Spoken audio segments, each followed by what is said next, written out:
Assalamualaikum warahmatullahi wabarakatuh.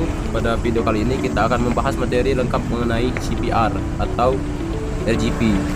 CPR adalah tindakan pertolongan pertama pada orang yang mengalami henti napas dan detak jantung karena sebab-sebab tertentu.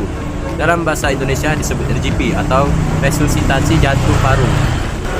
Tujuan utama melakukan CPR adalah membuka kembali jalan napas yang menyempit atau tertutup sama sekali. Kapan kita harus melakukan CPR?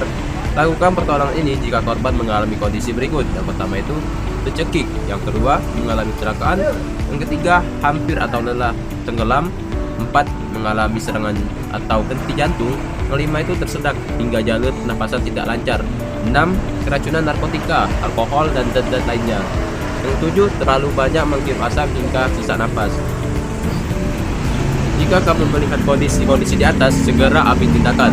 Sebelum menyentuh korban, ada prinsip dasar yang harus kita ikuti agar aman dan tepat caranya, yaitu metode DRSABCD. Yang pertama itu danger atau bahaya. Pertama, pastikan keamanan, cek lingkungan sekitar, apakah aman untuk melakukan pertolongan.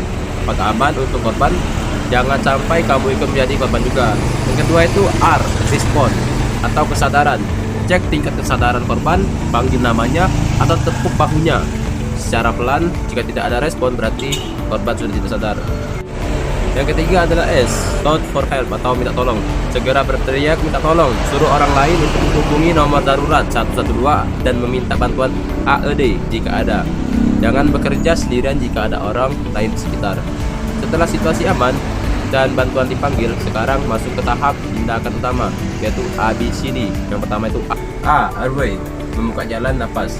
Caranya letakkan satu tangan di dahi korban, lalu tekan ke belakang, tangan yang lain angkat dagu korban ke atas. Posisi ini disebut head tip chin lift. Fungsinya membuka jalan napas agar tidak tertutup lidah.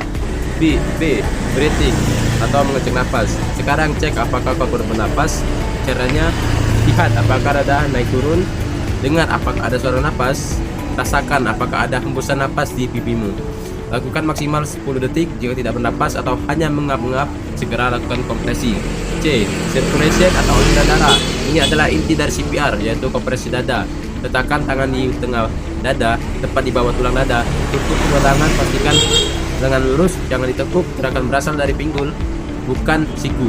Tekan sedalam 5-6 cm dan lakukan sebanyak 30 kali dengan irama cepat. Setelah 30 kali tekan, berikan 2 kali napas buatan. Tiup mulut korban selama 1 detik, pastikan dadanya terlihat terangkat. Lakukan siklus ini terus-menerus, 30 kompresi, 2 napas, ulangi sampai bantuan datang. Ada langkah tambahan yaitu D, defibrillation. Jika ada alat AED atau alat kejut jantung, segera gunakan. Alat ini sangat membantu mengembalikan irama jantung. Tapi ingat, jika tidak ada AED, tetap lanjutkan CPR. Jangan berhenti menunggu alat. Dan yang paling penting, ingatlah bahwa waktu adalah nyawa. Setiap keterlambatan 1 menit kemungkinan berhasil 98 dari 100.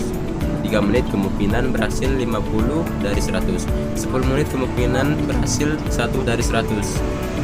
Demikianlah materi lengkap mengenai CPR atau resusitasi jantung paru. Semoga kita tidak pernah terpaksa menggunakannya.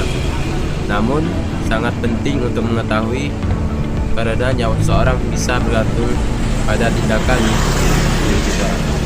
Wabillahi taufiq wal hidayah. Wassalamualaikum warahmatullahi wabarakatuh.